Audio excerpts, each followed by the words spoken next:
नेपाल से breaking news आपको देते हैं। सेना के सूत्रों के हवाले से इस समय खबर मिल रही है, नई सरकार को लेकर चर्चाएं चल रही हैं। आर्मी हेडक्वार्टर में इस समय गतिविधियां तेज हैं। इस समय वहां पर सबसे महत्वपूर्ण बैठक जारी है, जहां सेना और जेन जी के प्रतिनिधियों के बीच में इस समय बात हो रही है, इस समय चर्चा हो रही है। जेन जी की तरफ से 7 लोग आर्मी हेडक्वार्टर में मौजूद हैं। बाकी जेन जी प्रतिनिधियों को आर्मी हेडक्वार्टर में अभी जाने से रोका गया है। थोड़ी देर पहले नेपाल के पूर्व न्यायाधीश सुशीला कार्की और दुर्गा प्रसाई को भी सेना की सुरक्षा में आर्मी हेडक्वार्टर पहुंचाया गया। हालांकि दुर्गा प्रसाई क्यों है, इस पर वहां पर चिंता भी व्यक्त की गई है।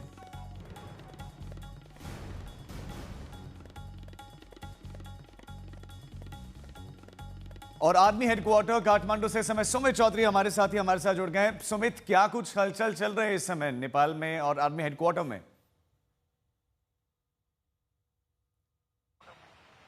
राजीव, सबसे पहले तो मैं आपको कुछ तस्वीरें दिखा दूं। मैं इस समय पार्लियामेंट और आर्मी हेडक्वार्टर्स के उस एरिया में हूं जहां पर अगर आप देखें कि आर्मी की तरफ से पूरा कॉर्डन किया हुआ है और लगातार अगर आप देखें कि आर्मी की बख्तरबंद गाड़ियां जो होंगी वो लगातार आपको नजर आ रही होंगी कि वो गाड़ियां जो है वो इस जगहों पर मार्च कर रही हैं। और खास बात यह भी राजीव कि इस समय जो हालात है वो इस तरीके की कि आर्मी पूरे इलाके को कंट्रोल करने पर लगी। हालांकि देखिए, मैं आपको बताऊं कि सुबह से ही कर्फ्यू था राजीव, लेकिन उसके बाद से कर्फ्यू के बाद से कुछ ढिलाई बरती गई थी लोगों को उनके सामान लेने के लिए, घर के खाने पीने के लिए सामान, लेकिन उसके बाद दोबारा से स्थिति थोड़ी सी टाइट कर दी गई है। मैं इस समय जिस इलाके में हूं, अगर आप देख रहे हो, ये भद्रकाली का वो इलाका है। इस इलाके के ठीक सामने अगर आप देखें, यहां पर हेडक्वार्टर्स है और ठीक मेरे पीछे, यानी अगर मेरे कैमरा पर्सन आपको दिखा पा रहे हो तो यहां से ठीक सामने 100 मीटर दूरी पर पार्लियामेंट है।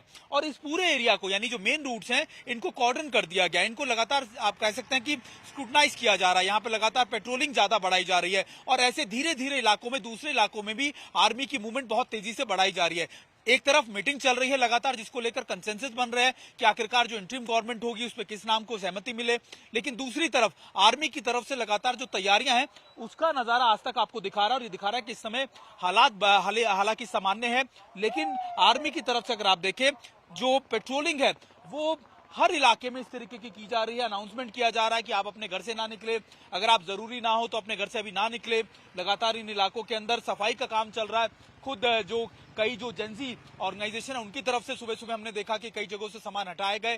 तो स्थिति को, सिचुएशन को सामान्य करने की कोशिश की जा रही है। कोशिश ये की जा रही है कि जो जिंदगी भी, या फिर आप कह सकते हैं जो आप कह सकते हैं जो नेपाल की जो चीजें हैं जो पटरी से उतर गई थी, उनको दोबारा से पटरी पे लाया जा सके, चीजों को बेहतर किया जा सके। और शायद इसी वजह से आर्मी की जो तैयारियां हैं उसका नजारा हम आपको अपने दर्शकों को दिखा रहे हैं। सुमित, अब आर्मी तो पूरी तरह से तैयार है, लेकिन अब सबसे बड़ा सवाल ये कि चेहरा कौन होगा, फेस कौन होगा? जेन जी किसे चाहते हैं अपने प्रतिनिधि के रूप में? देखिए राजीव, अभी जो हमारी कई जो यहाँ पर युवा थे उनसे बातचीत हुई, उनसे लगातार हम जानने की कोशिश कर रहे थे कि आखिरकार किस नाम पर सहमति। हालांकि देखिए, आपको पता होगा कि पहले सीजीआई का नाम आया, उसके बाद लगातार कहा गया कि दूसरे लोगों के नाम की बाद में सहमति हुई, लेकिन अभी भी कोई कंसेंसस नहीं बन पड़ा है।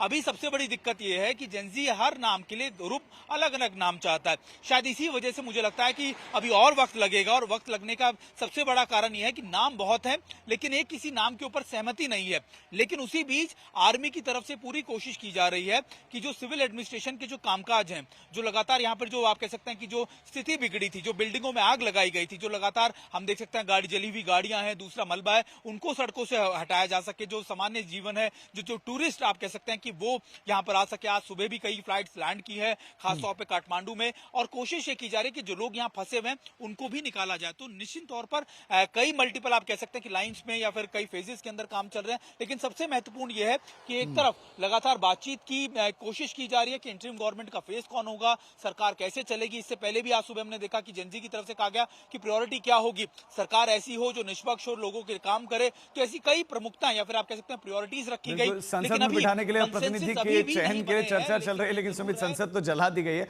लेकिन आप चूंकि इस समय आर्मी हेडक्वार्टर के बाहर मौजूद हैं, आप वहां की तस्वीरें भी दिखाएं। क्या जेनजी वहां पर इंतजार कर रहे हैं अभी? क्योंकि 7 तो भीतर गए हैं, लेकिन बाहर क्या जेनजी हैं जो इंतजार कर रहे हैं? जहां मैं मौजूद हूं यहां से थोड़ी दूर पर आप देखें आर्मी हेडक्वार्टर, अगर मेरे कैमरा पर्सन आपको नहीं दिखा पाया, हालांकि हम उससे थोड़ा सा दूर है, हम इसलिए क्योंकि लगातार हम आपको ये तस्वीरें दिखा रहे हैं क्योंकि आर्मी की तरफ से यहां से कुछ आप कह सकते हैं कि ऑपरेशन चलाए जा रहे थे, खासतौर पर स्कूटनी करने के लिए, फिर आप कह सकते हैं कॉर्डन करने के लिए इलाकों को, तो वो ऑपरेशन हम अपने दर्शकों को दिखा रहे हैं और ये भी दिखा रहे हैं कि आखिरकार यहाँ के ताजा हालात किस तरीके के। एक बार फिर मेरे कैमरा पर्सन सत्य अगर आपको दिखाएं कि जो आर्मी है, जो मूवमेंट हो रही है, हर जगह पे रिस्ट्रिक्ट कर रही है और खासतौर पर जेंजीज भी, ऐसा नहीं है कि जेंजीज के अंदर भी सारे के सारे लोग आर्मी हेडक्वार्टर्स पे पहुंच रहे हैं, बहुत कम संख्या में वहां पर पहुंचने की इजाजत दी जा रही है, वहां से भी लोगों को हटाया जा रहा है, कोशिश ये की जा रही है कम से कम लोग हों, वही लोग हों जो बातचीत का या फिर आप कह सकते हैं कि बातचीत के मुख्य चेहरे हैं या मुख्य लोग हैं, वही वहां पर पहुंचे।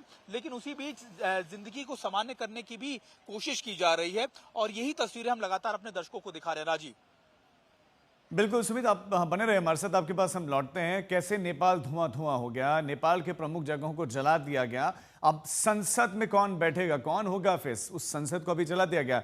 नए चैलेंजेस होंगे नेपाल के सामने क्योंकि उन्हीं भवनों को फिर ठीक करना होगा, क्योंकि उन्हीं भवनों से तो सारा कामकाज वापस चलना है। बस भ्रष्टाचार मुक्त काम चले, यही उनकी प्राथमिकता है। आर्मी और जेनजी के प्रतिनिधियों के बीच में बातचीत। सुमित हमारे साथ लगातार बने हुए। सुमित, क्या ये मानकर चले कि सुशीला कार्के इस समय सबसे आगे रेस में, क्योंकि इस समय प्रतिनिधियों के बीच में वो भी मौजूद हैं?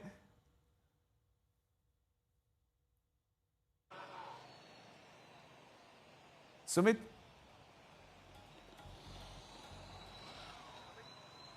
जी राजीव, मैं चाहूंगा एक बार अगर आप फिर दोबारा अपना सवाल दोहराएं तो। मेरा सवाल सुशीला कार्की के संबंध में है, क्योंकि वो प्रतिनिधियों के बीच में उनको स्पेशली बुलाया भी गया है, उनकी चर्चाएं भी हैं, फिर बालन शाह का उनको समर्थन भी है, तो क्या इस रेस में सबसे आगे उन्हें माना जाए इस समय? और अगर उनका कोई विरोध कर रहा है तो वो कौन सा धड़ा है और क्यों हो रहा है उनका विरोध? देखिए राजीव, अभी सबसे बड़ा विरोध ये है कि बालेशाह की अगर आप बात कर लीजिए सुशीला काकी की, तो ये सारे नाम वो हैं जो अलग अलग तबकों से आ रहे हैं। अभी तक ऐसा तय नहीं है कि आखिरकार यही चेहरा होगा। इंटरिम गवर्नमेंट का चेहरा हमने जरूर देखा कि नाम का ऐलान किया गया काकी का, लेकिन अभी भी उनके नाम को लेकर भी सहमति नहीं है। शायद यही वजह है कि कंसेंसस अभी तक क्लियर नहीं हो पा रहा है कि आखिरकार किसके नाम को लेकर सहमति बन पाए।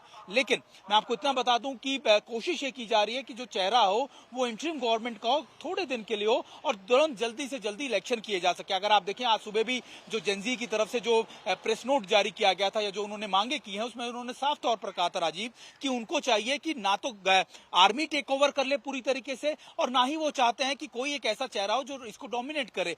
जल्दी से जल्दी इलेक्शन किए जाएं और उसके लेकर कुछ प्राथमिकताएं भी उन्होंने कही कि देखिए ऐसा हो कि ट्रांसपेरेंसी हो, लगातार ऐसा चेहरा हो जिसकी सहमति अभी हो। तो शायद मुझे लगता है कि कई ऐसी औपचारिकताएं हैं जिनको पूरा किया जा रहा है। राजीव, ठीक है सुमित, आप नजर बना रखें, अपडेट्स के लिए आपके पास लौटेंगे।